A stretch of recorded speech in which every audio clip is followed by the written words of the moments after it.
اعوذ باللہ من الشیطان الرجیم بسم اللہ الرحمن الرحیم وبہ نستعین انہ خیر ناصر و معین وصلی اللہ علی خیر خلقہ محمد وعلی اہل بیتہ الطیبین الطاہرین الذین اذھب اللہ عنہم الرجس وطہرہم تطہیرا اللہم صلی علی محمد وآل محمد وعجل فرجہم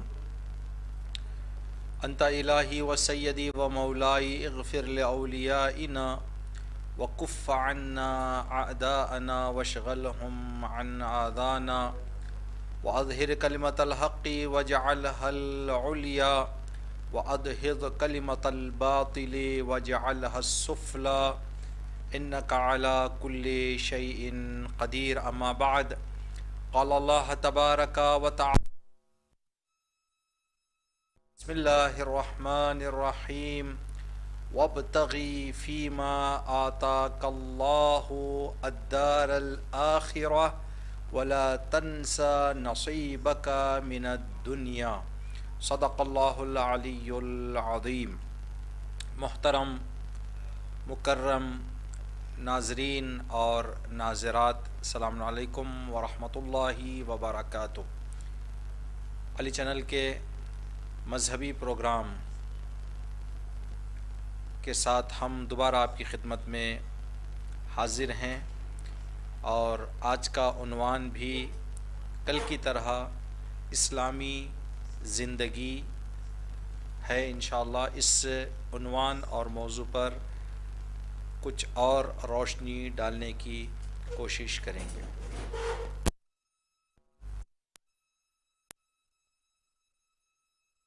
خدمت میں تلاوت کیا سورہ قصص کی آیت نمبر 77، سورہ قصص آیت نمبر 77۔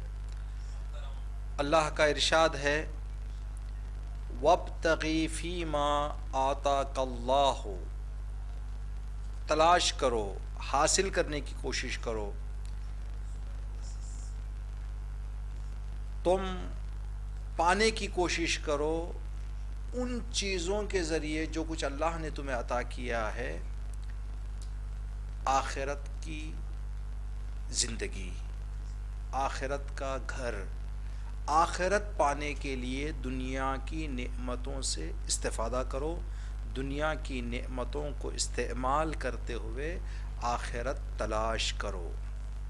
ولا تنسا نصیبک من الدنیا، دنیا میں جو اللہ نے تمہارا حصہ رکھا ہے، تمہاری قسمت میں رکھا ہے، تمہاری تقدیر میں رکھا ہے، اس سے غافل نہ ہو جاؤ، اس کو بھلا نہ دو، اس کو سامنے رکھ کر اس کو استعمال کرتے ہوئے آخرت طلب کرو۔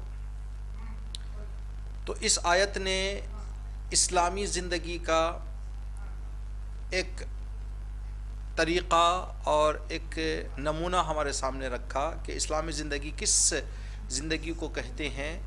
دنیا کی نعمتوں سے استفادہ کرتے ہوئے آخرت تک پہنچنے کا ذریعہ بنائے اس نعمت کو، دنیا کی نعمت کو استعمال کریں اور انجام اور آخر میں ہم آخرت میں پہنچ جائیں، جنت میں پہنچ جائیں۔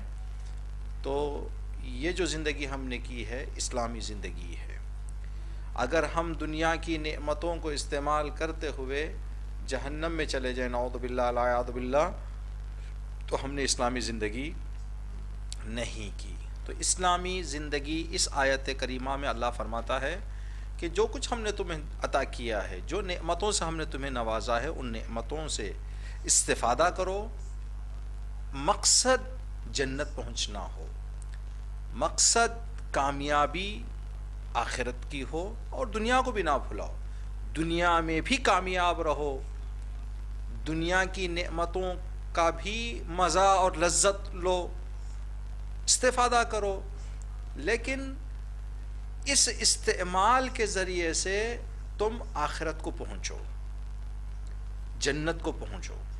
تو یہ تمہاری زندگی اسلامی زندگی ہو جائے گی۔ اگر ہم ایسے زندگی کر رہے ہیں، جو کام بھی ہم انجام دے رہے ہیں اپنی زندگی میں، آپ اپنے زندگی میں انجام پانے والے کاموں کا حساب کریں کہ کیا کیا کام ہم کر سکتے ہیں، کر رہے ہیں، آئندہ یا ابھی گزشتہ میں محاسبہ کریں کہ یہ کام، کیا اس کام نے مجھے آخرت کو پہنچایا، جنت کو پہنچایا، کیا اس کام نے مجھے جنت کو پہنچایا، کیا اس کام کو نے مجھے جنت کو پہنچا، اگر پہنچایا ہے تو یہ جو کام ہم نے کیا ہے وہ اسلامی کام۔ اگر ہم نے تعلیم حاصل کی، اس تعلیم سے ہمیں آخرت میں جنت ملنے والی ہے تو اسلامی تعلیم۔ اگر تعلیم حاصل کرتے ہوئے ہم جہنم میں جائیں، غیر اسلامی تعلیم۔ ہم نے دوسروں کو تعلیم دی، یہ تعلیم دینا ذریعہ بنے ہمارے جنت پہنچنے کا، تو یہ تعلیم دینا اسلامی۔ اگر یہ تعلیم دینا ہمیں جنت میں نہ لے جائے، غیر اسلامی۔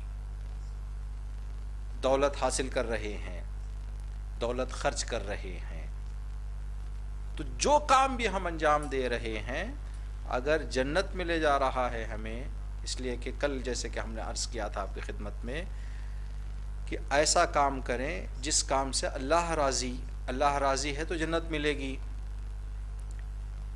تو اللہ راضی، جنت مل جائے، تو جو کام ہم انجام دے رہے ہیں وہ اسلامی۔ اگر کوئی کام کو ہم اسلامی سمجھ کر، نیک سمجھ کر، اچھا سمجھ کر انجام دیں لیکن اس کام سے اللہ راضی نہ ہو، اس کام سے ہمیں جنت نہ ملے، تو وہ کام بھی گرچہ اچھا ہے لیکن غیر اسلامی ہے، اسلامی نہیں ہے۔ روایت آپ کی خدمت میں عرض کریں کہ آیت کریمہ کو روایت میں نبی کریم اور امیر المؤمنین علیہما افضل الصلاۃ والسلام نے ایک الگ رخ سے ہمیں سمجھانے کی جو ہے طرف ہمیں سمجھایا ہے، الگ رخ سے ہمیں سمجھایا ہے۔ رسول اللہ فرماتے ہیں کہ یہ جو دن رات تم دیکھ رہے ہو، یہ دن رات اللیل والنہار مطیتان، دن اور رات ان دو جانوروں کی طرح ہیں جن دو جانوروں کو کسان استعمال کرتا ہے زمین پر ہل چلانے کے لیے۔ دن ایک جانور ہے، رات ایک جانور ہے، ہم انسان ان کی رسی ہم اپنے ہاتھ میں پکڑے ہوئے ہیں، اور یہ جو دنیا ہے یہ ہماری زراعت ہے، اس میں ہل چلا رہے ہیں۔ تو نبی کریم نے اس روایت سے ہم کو کیا بتانا چاہا ہے؟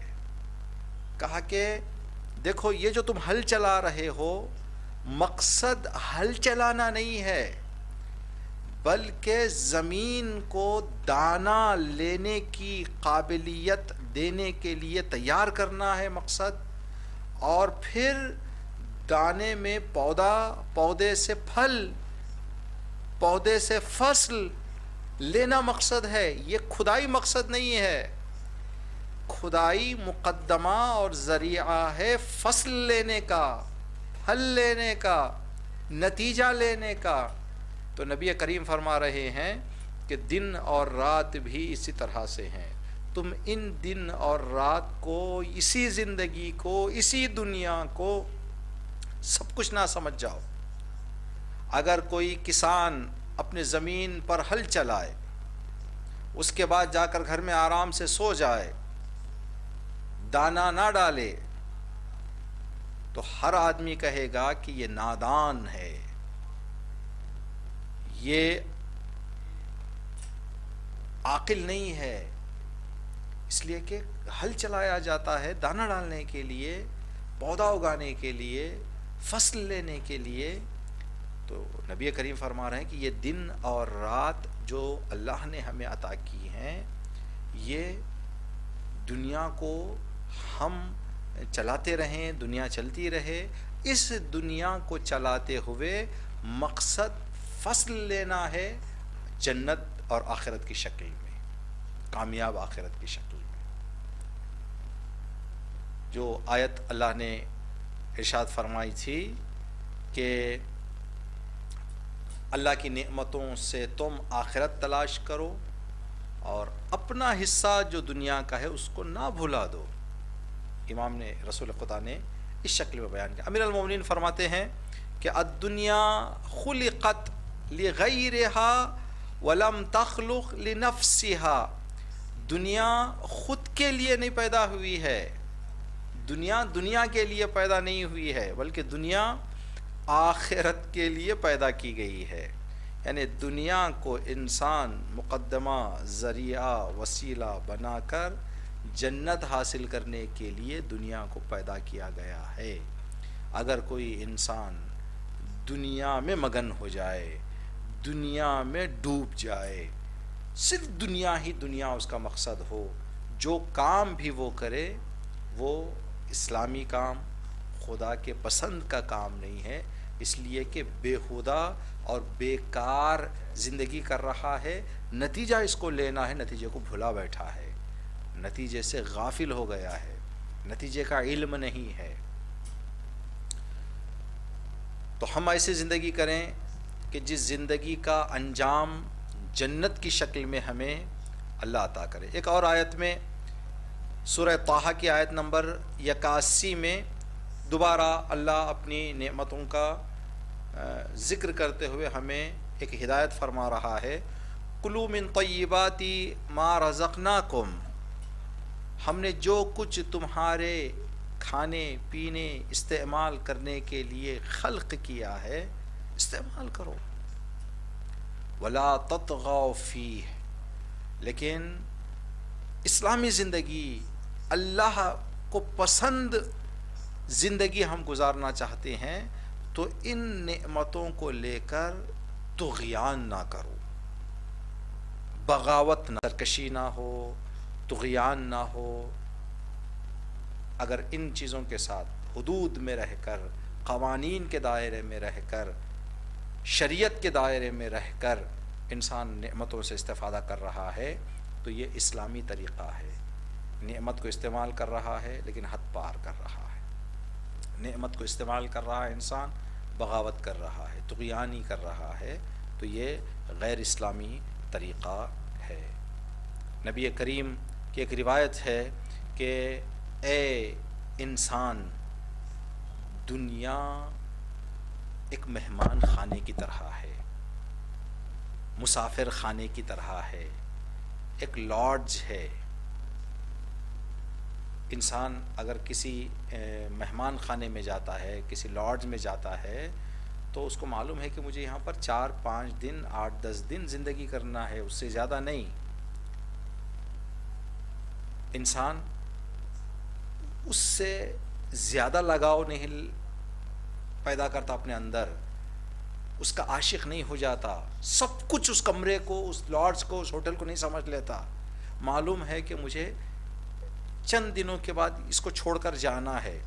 نبی کریم صلی اللہ علیہ وآلہ وسلم نے فرمایا دنیا ایک مہمان خانہ ہے تمہارے، تم مہمان ہو دنیا میں، تو مہمان کو ہمیشہ رہنا نہیں ہے.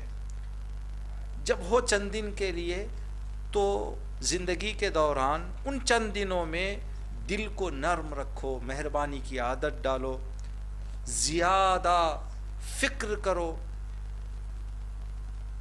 اور اپنی خواہشات کو اپنے اوپر حاوی ہونے نہ دو. ایسے گھر نہ بناؤ جس میں رہنا نہیں ہے، ایسے چیزوں کو جمع نہ کرو جس کو استعمال کرنا نہیں ہے، ایسی امیدوں کو اپنے اندر ایجاد نہ کرو جن تک پہنچنا نہیں ہے، ایسی امیدیں جن امیدوں تک انسان پہنچ نہیں سکتا، ایسی چیزیں جس کو انسان استعمال نہیں کرتا، ایسے مکانات جس میں انسان زندگی نہیں کرتا. نبی نے فرمایا کہ اس مختصر سے مہمانی کے دور میں ان چیزوں کو نہ، اپنے زندگی میں ان چیزوں میں مصروف نہ ہو جاؤ. تو ہم اگر مہمان اس دنیا کو، اپنے آپ کو مہمان سمجھے اس دنیا میں، تو پھر مہمان کا مقصد کوئی اور ہوتا ہے. وہاں پر صرف ایک وسیلہ، ایک ذریعہ اور ایک آلت اور ابزار کی شکل میں وہاں پر انسان نے قیام کیا ہوا ہے. روایت میں حضرت لقمان جو اپنے فرزند کو آپ نے وصیت اور نصیحت کی ہے، چھٹے امام نے اس نصیحت کو ذکر کیا ہے ایک روایت میں کہ حضرت لقمان نے اپنے فرزند سے فرمایا کہ بیٹا تم اس دنیا میں ایک غلام بن کر آئے ہو، ایک نوکر بن کر آئے ہو، ایک مزدور بن کر آئے ہو، جس مزدور کو کچھ کاموں کو انجام دینے کی ذمہ داری سونپی گئی ہے اور اس کو کچھ اجرت اور کچھ مزدوری معین کر دی گئی ہے کہ صبح سے شام تک آپ یہ کام انجام دیں گے تو ہم آپ کو اتنی اجرت اور اتنی مزدوری دیں گے۔ تم اس دنیا میں بیٹا مزدور ہو، تمہیں کیا کرنا ہے طے کر دیا گیا ہے، کیا تم کو ملے گا یہ بھی بتا دیا گیا ہے۔ تم کو اس دنیا میں بھیج کر اللہ نے کہا ہے کہ میری عبادت میں زندگی بسر کرو، میری مخالفت گناہ معصیت نہ کرو، میں تمہیں جنت دوں گا۔ اگر تم نے اس زندگی کو ویسے گزار لیا اور تمہیں جنت مل گئی اجر اور ثواب کی شکل میں تو بیٹا تم کامیاب ہو۔ یہ اسلامی زندگی کہ ہم ایسی زندگی کریں جو اللہ نے جو راستہ ہمیں بتایا اس راستے پہ چلتے ہوئے جنت کو پہنچ جائیں۔ الحمدللہ کامیابی ہی کامیابی ہے، یہ حقیقی کامیابی، یہی ہمیں انجام دینا ہے۔ خدا نہ کرے راستہ ٹیڑھا اپنا لیں، چلتے جائیں چلتے جائیں چلتے جائیں، جنت کو نہ پہنچیں۔ جو چل رہے ہیں راستہ، چاہے لباس ہم نے سفید پہن لیا ہو، چہرے پر داڑھی ہم نے رکھ لی ہو، سر پر ٹوپی ہم نے رکھ لی ہو، اسکارف ہم نے استعمال کر لیا ہے، ہم نے برقع پہن لیا ہے، ہم نے چادر پہن لی ہے، پھر بھی ہماری زندگی اسلامی زندگی نہیں ہوگی، اس لیے کہ جس مقصد کو ہمیں پہنچنا ہے وہ مقصد کو ہم پہنچے نہیں ہیں۔ پھر ایک بہت ہی خوبصورت جملہ حضرت اس دنیا میں اس گوسفند کی طرح نہ ہو جاؤ جس کو جب جنگل میں لے جایا گیا اس کو گھاس کھلانے کے لیے تو حد سے زیادہ اس نے گھاس استعمال کر لی، جس کے نتیجے میں وہ پھول گیا۔ جب خریدار آیا قربانی کرنے کے ارادے سے تو اس نے اس پھولے ہوئے اس موٹے تازے بکرے کو پکڑ کر لے گیا، خرید کر لے گیا، اس کو ذبح کر دیا۔ اس کے موٹاپے نے اس کو قربان گاہ تک پہنچا دیا۔ اگر وہ ضرورت کے حد تک گھاس استعمال کرتا تو دوسرے گوسفندوں کی طرح جس کی جو ہے قسمت میں ہوتا ذبح ہونا وہ چلا جاتا، لیکن اس کے موٹاپے نے، اس کے پھولے پن نے اس کو قربان کر دیا۔ بیٹا کہیں ایسے نہ ہو کہ دنیا میں تم اس گوسفند کی طرح ہو کر صرف لذت لیتے رہو، بے تحاشا، بے رویہ، بے نظم، بغیر قانون کی رعایت کیے تم دنیا پر جو ہے دنیا کو استعمال کرتے رہو، آخر میں یہی کام تمہارے ایک ایک کر کے تمہاری بربادی، تمہاری نابودی، تمہارے عذاب، تمہاری تکلیف اور تمہاری پریشانی کا سبب بن جائے گا۔ تو ہم ہر ایسا کام، اس لیے اماموں نے ہم سے فرمایا ہے کہ ہر رات انسان، اللہ توفیق دے ہمیں اور آپ کو، کہ ہر رات انسان اپنے دن بھر میں کیے ہوئے کاموں کا حساب کرے کہ آج جو کام میں نے کیا، صبح اٹھ کر میں نے یہ کیا، یہ کیا، یہ کیا، یہ کیا، جتنے کام میں نے انجام دیے، کیا اس سے اللہ راضی ہے، کیا اس سے اللہ راضی ہے، کیا اس سے اللہ راضی ہے، کیا اس سے اللہ راضی ہے۔ اگر اللہ راضی ہے تو ہم نے سارے کام اسلامی کیے، جن جن کاموں سے اللہ راضی نہیں ہے وہ غیر اسلامی ہے۔ تو ہم اگر چاہتے ہیں کہ کامیاب آگے جائیں، غیر اسلامی کاموں سے توبہ کر کے ہٹنا ہے ہم کو، اور اسلامی کاموں کو انجام دیتے ہوئے آگے جانا ہے۔ دیکھیں ہماری زندگیوں میں صرف زندگی گزار کے ایک عرصے کے لیے، جیسے حضرت لقمان نے فرمایا مزدور ہیں، جیسے نبی نے فرمایا مہمان ہیں، مہمان ہمیشہ نہیں رہنے والا، مزدور ہمیشہ مزدوری نہیں کرنے والا ہے، کچھ دن مزدوری کرے گا چلا جائے گا، اور اس کو معین ہے کہ کتنا اس کو اجرت ملنی ہے، کتنی اس کو مزدوری ملنی ہے۔ تو یہاں پر انسان یہ دونوں مثالیں، اس کے علاوہ بہت ساری مثالیں، بہت ساری حدیثیں جس میں بتایا گیا ہے کہ ہم کو یہ دنیا رہنے کی جگہ نہیں ہے. یہاں پر تجربہ ہم نے اور آپ نے دیکھا ہے کہ کون ہے جو اس دنیا میں چاہ رہا تھا کہ زندہ رہ گیا ہو. نہیں، بلکہ ہر انسان کو اس دنیا سے جانا ہے. کسی کو جلدی، کسی کو تھوڑا سا جو ہے دیر، ہر ایک کو جانا ہے. جانا سب کو ہے، برحق ہے. ان الموت حق، موت حق ہے. مردے کو کاندھے ہلا ہلا کر تلقین میں پڑھتے ہیں، اے مرنے والے، یہ کوئی نئی چیز نہیں ہے، یہ کوئی عجیب چیز نہیں ہے، یہ کوئی حادثہ یا سانحہ یا کوئی واقعہ نہیں ہے جو تم پر آ گیا ہے، بلکہ ان الموت حق، موت برحق تھی، جو آنی تھی آ گئی. پھر ہم جاتے ہیں قبرستان مرحومین کی زیارت کے لیے، تو سلام پڑھتے ہیں ہم وہاں پر اور سلام کرتے ہیں اہل قبور کو، السلام علیکم یا اہل القبور. پھر آگے کہتے ہیں کہ انتم لنا فارتون ونحن انشاءاللہ بکم لاحقون. اے قبروں میں آرام کرنے والے مرحومین، آپ ہمارے سے تھوڑا جلدی چلے گئے، ہم آپ کے پیچھے آ رہے ہیں. یعنی یہ نہیں کہہ رہے کہ ہم یہاں پر رہیں گے، ہم نہیں آئیں گے، جانا ہی ہے. وہ جلدی چلے گئے، ہم دیر جائیں گے تھوڑا سا.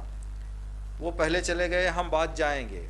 لیکن ان کے جانے اور ہمارے جانا جو برحق ہے، جس میں کوئی رد و بدل نہیں ہے، جس میں کوئی جو ہے انکار نہیں ہے. جانا تو سب کو ہے، لیکن کون سا جانا؟ وہ انتقال، وہ موت جو جنت میں پہنچائے الحمدللہ. جنت نہ پہنچائے تو پھر وہ موت کی موت ہو جائے گی. اتنا انسان اس حالت میں افسوس کرے گا، نادم ہوگا، پشیمان ہوگا کہ پھر آدمی تصور بھی نہیں کر سکتا. روایت ہے کہ ایک شخص، دیکھیں ہم اسلامی زندگی کو ایک غلط تصور میں بعض لوگ لے جاتے ہیں. ہم 5 وقت کی نماز پڑھ رہے ہیں، ماہ مبارک رمضان کے روزے رکھ رہے ہیں اور دیگر اچھے کاموں کو انجام دے رہے ہیں تو ہم اسلامی زندگی کر رہے ہیں. نہیں، 5 وقت کی نماز پڑھنا، ماہ مبارک کے روزے رکھنا، یہ اسلامی زندگی ہے. اس کی کوئی ضمانت نہیں ہے، اس کی کوئی یہ نہیں کہ انسان اس کے نتیجے میں کیا. جیسے نماز انسان پڑھ رہا ہے تو اللہ نے نماز کا نتیجہ بتایا، ان الصلاۃ تنہی عن الفحشاء والمنکر. نماز انسان کو برائیوں سے روکتی ہے. اگر 5 وقت کی نماز پڑھنے والا برائیوں سے دور ہو رہا ہے، یہ نماز اسلامی ہے. یہ نماز وہ ہے جو مقصد کو پہنچا رہی ہے، جو نتیجہ دے رہی ہے، جو ہدف ہے نماز کا، وہ ہدف انسان حاصل کر رہا ہے، تو یہ نماز کامیاب نماز.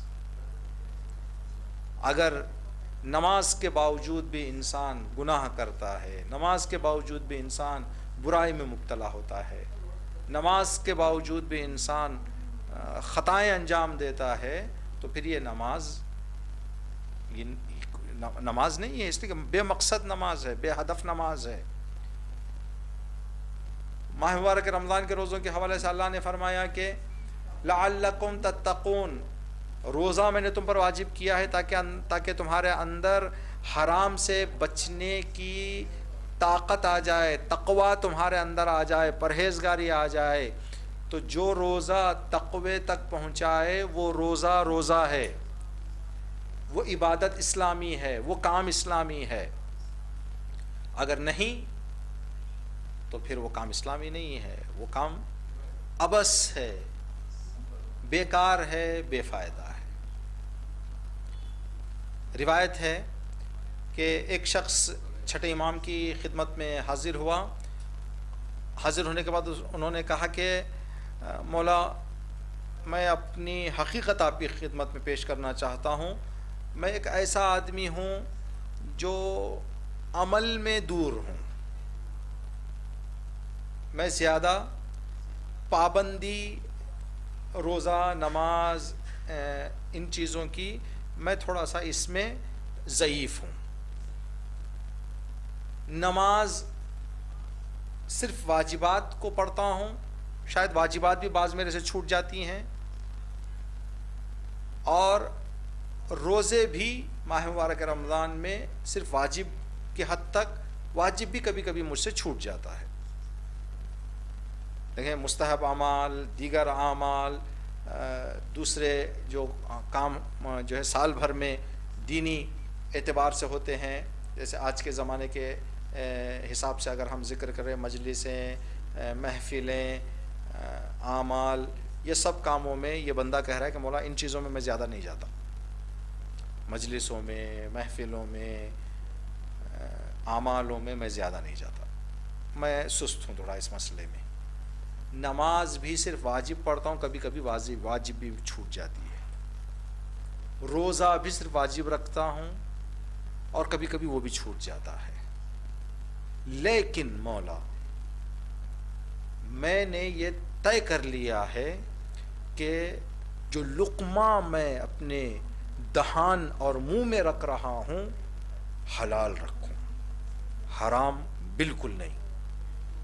حرام میں اپنے منہ کے قریب بھی نہیں لے جاتا. میں پابند ہوں اس مسئلے میں کہ جو بھی حلال ہے وہی میں استعمال کرتا ہوں.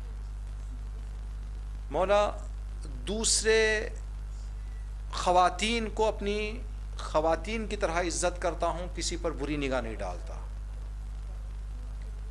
ہر محترم اور ہر انسان کا میں احترام کرتا ہوں. خواتین اور دیگر افراد پر کوئی میں برا خیال یا بری نگاہ میں نہیں ڈالتا. جب امام نے یہ سنا، دیکھیں بندے نے کیا کہا، مولا میں عبادتوں میں کم شرکت کرتا ہوں، نماز کم پڑھتا ہوں، روزہ کم رکھتا ہوں، لیکن حلال کھاتا ہوں، حرام نگاہ نہیں کرتا.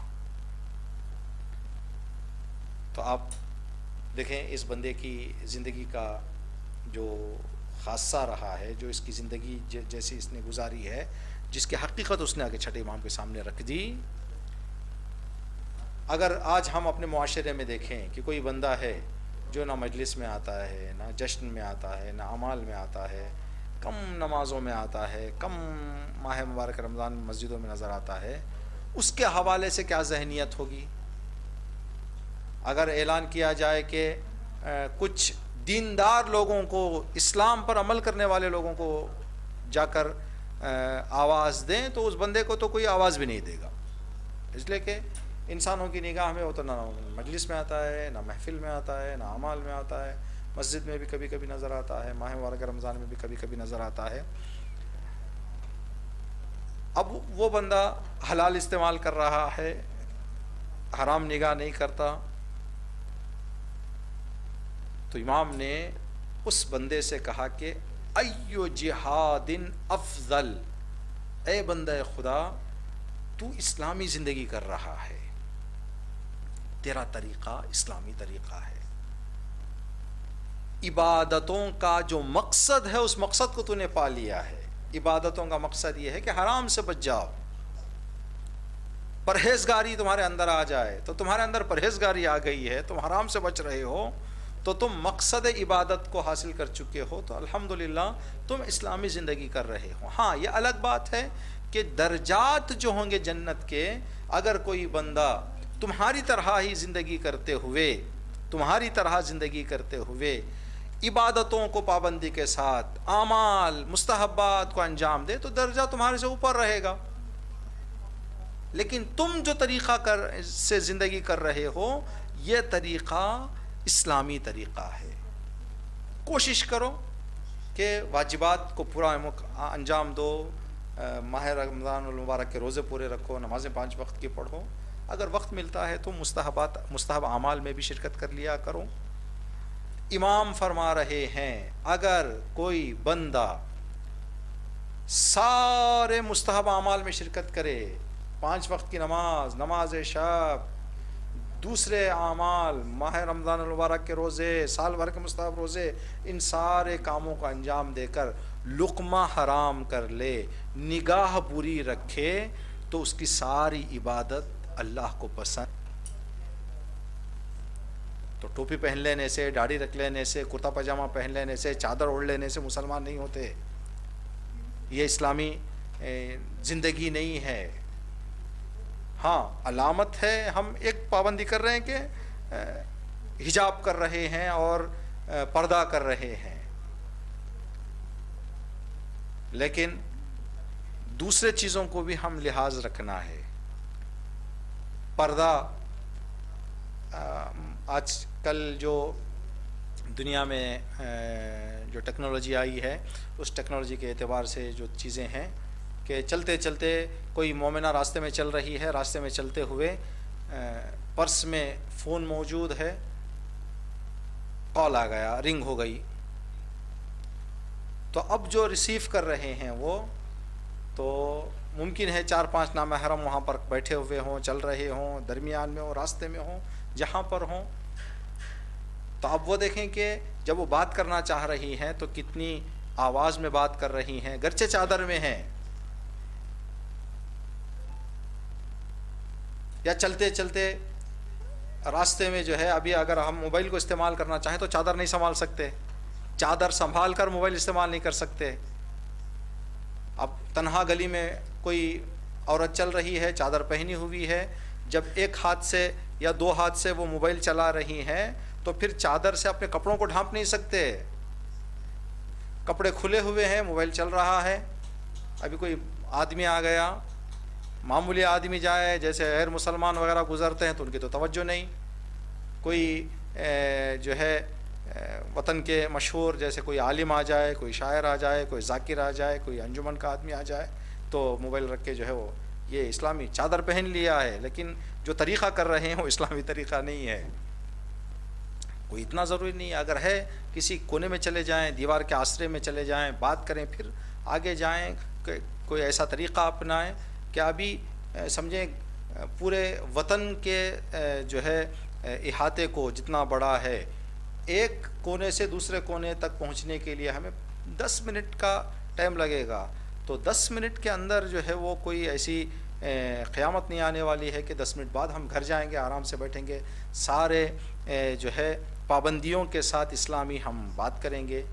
تو ٹھیک ہے، چلتے چلتے بات کرتے جائیں، بلند آواز سے بات کریں. تو یہ گرچہ ہم نے چادر پہن لی ہے لیکن طریقہ اسلامی نہیں ہے. تو بعض اسلامی طریقے پر عمل، بعض کو پر بے توجہی، یہ جو ہے مناسب عمل نہیں ہے. اگر پابندی ہے تو مکمل پابندی، ہر چیز انسان جو ہے صحیح طور طریقے سے آگے لے کر جائے. یہ آپ کی خدمت میں جو گفتگو تھی، ہم نے عرض کی کہ اسلامی طریقہ، اسلامی زندگی، خلاصہ یہ ہے کہ انسان ایسی زندگی کرے، ایسی زندگی بجا لائے کہ جس زندگی سے انسان خدا کو راضی رکھے. تو یہ اسلامی زندگی، جنت پہنچ جائے اسلامی زندگی. آپ نے سنا ہے یہ مشہور روایت کہ ایک عورت شہر چھوڑ کر باہر زندگی کرنے لگی، یا شہر میں رہتے ہوئے گھر والے سمجھا رہے ہیں کہ تمہاری عمر شادی کی ہو گئی ہے، جائیں کسی اپنے پسند کے لڑکے سے، مطلب جو لڑکا، جیسا لڑکا آپ چاہتے ہیں، دیندار ہو، نیک ہو، ایسے لڑکے کے ساتھ اپنا رشتہ کر لیں اور اپنی شادی کی زندگی انجام دیں. تو اس نے کہا کہ نہیں، میں جو ہے ابھی شادی کروں گی تو شوہر کی خدمت کرنی پڑے گی، شوہر کا حکم ماننا پڑے گا. تو اگر شوہر ہے مثال کے طور پر چائے بناؤ تو میں چائے بناؤں گی، جب تک چائے بناتی رہوں گی تب تک میں اللہ کی عبادت نہیں کر پاؤں گی. پھر اللہ مجھے اولاد دے دے گا تو اولاد کی ولادت، اولاد کی تربیت، اولاد کی دیکھ بھال میں میرا وقت گزر جائے گا، میں اللہ کی عبادت نہیں کر پاؤں گی، اس لیے میں شادی نہیں کروں گی اور اللہ کی عبادت کروں گی. دیکھیں صحیح سے نہ سمجھ پائیں دین کو تو نتیجہ کیا ہوگا. جب پتہ چلا امام کو تو امام نے ان کو یہ پیغام پہنچایا کہ کیا تم فاطمہ زہرا سلام اللہ علیہا سے بڑھ کر عبادت کرنا چاہتی ہو؟ کیا تم اس درجے کو پہنچ جاؤ گی عبادت کے جس درجے پر میری دادی تھیں؟ کہا نہیں، پھر تو میری دادی نے شادی بھی کی، میری دادی کے بچے بھی تھے، بچوں کی تربیت، اولاد کی ولادت، اولاد کی دیکھ بھال، شوہر کی خدمت، شوہر کی فرمان برداری کے ساتھ میری دادی نے ان درجات کو حاصل کیا۔ یہ جو شوہر کی خدمت ہے، شوہر کی جو ہے فرمان برداری ہے، بچوں کی تربیت ہے، بچوں کی ولادت ہے، یہ بھی اسلامی ہے، لیکن اسلامی طریقے پر اگر جائیں، اسلامی طریقے سے انسان جو ہے ان چیزوں کو اپنائے۔ آپ کی خدمت میں عرض کریں کہ اسلامی طریقہ کیا ہے ان باتوں میں، اس طریقے میں کہ انسان جو کام کرنا چاہ رہا ہے وہ مقصد کیا ہے اس کا، کس مقصد سے، اولاد کی تربیت، اولاد کی ولادت، تو اگر اسلام جو طریقہ بتا رہا ہے اس طریقے پر ہمارا اٹھنا، ہمارا بیٹھنا، ہر ہمارا کام ویسا ہو جیسا خدا چاہتا ہے اور دین چاہتا ہے، تو یہ اسلامی ہمارا کام ہوگا۔ ایک شخص امام کی خدمت میں پہنچنے کے بعد اس نے امام سے کچھ سوالات کیے۔ جب اس کے سوالات ختم ہو گئے تو شاید امام حسن علیہ السلام یا امام رضا علیہ السلام سے یہ واقعہ ہے، امام حسن علیہ السلام سے، کہ جب کھانے کا ٹائم پہنچ گیا تو امام نے فرمایا کہ ابھی کھانے کا وقت ہے، تشریف رکھیں، ساتھ بیٹھ کر دونوں کھا لیں گے شام کا کھانا۔ دسترخوان بچھایا گیا، غذا رکھ دی گئی، اس دور میں چراغ روشن کیا گیا دسترخوان کے قریب میں۔ اب امام اور مہمان بیٹھ کر غذا نوش فرما رہے تھے، کھا رہے تھے، ابھی چند لقمے ہی کھائے تھے، چراغ کا تیل ختم ہو گیا، چراغ بجھ گیا۔ جب چراغ بجھ گیا تو امام نے فرمایا کہ کچھ دیر رک جائیں، میں اس چراغ میں تیل بھر لاتا ہوں۔ امام گئے، تیل بھرا، چراغ کو روشن کر کے سامنے رکھا دوبارہ دسترخوان کے قریب، تو امام نے دیکھا کہ وہ جو بندہ ہے وہ سمجھیں 3 لقمے اس نے کھائے تھے، تو 3 ہی لقمے کھائے ہیں، اب انتظار کر رہا ہے، اب جو ہے وہ غذا اور روٹی نہیں کھا رہا ہے۔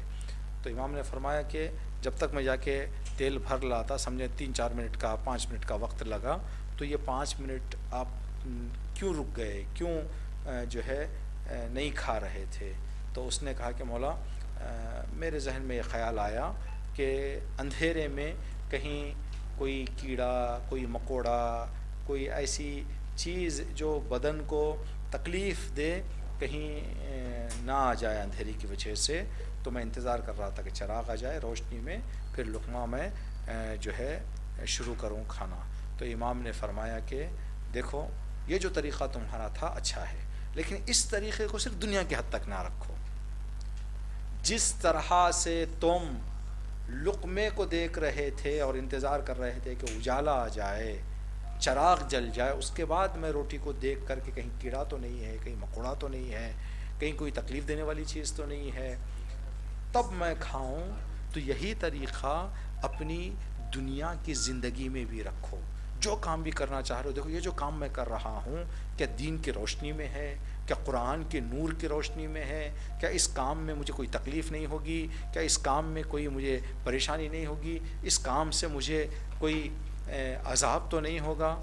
تو صرف یہاں تک نہ رکھو کہ دنیا کے اپنے بدن اور دنیا کے ظاہر پر تم اکتفا کرو، نہیں، اسی کو اپنے دیگر امور میں بھی، اپنے اعمال میں بھی، اپنے باتوں میں بھی، اپنے رفتار میں بھی، اپنے گفتار میں بھی اپناؤ۔